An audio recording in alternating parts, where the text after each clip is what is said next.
জঙ্গলের মধ্য দিয়ে পথের দুধারে অজস্র ফরেস্টের গাছ লাগানো হয়েছে। এদিকেও জঙ্গল, দেখুন চারিদিকে জঙ্গল।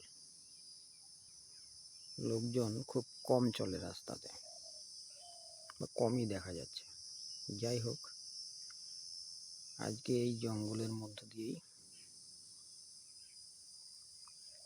আমার গমন। দেখুন গ্রামের পথঘাট কেমন লাগছে।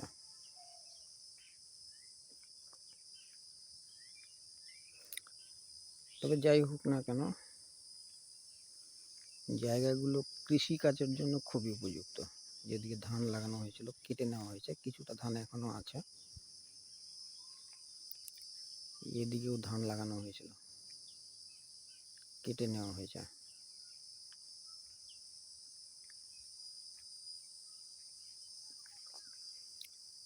নিরিবিলি একদম, নিরিবিলি জায়গা আমার একদম ভালো লাগে। তাই ওই নিরিবিলি পরিবেশ দিয়েই মাঝে মাঝে ছুটে যাই এবং নিরিবিলি জায়গাতে বিশ্রামও করি একটু। রাস্তাতে একটু ছায়া আছে, তাই একটু রেস্ট নিতে হবে এখানে, সেই জন্য একটা ভিডিও করছি। যদি ভালো লাগে তাহলে অবশ্যই জানাবেন।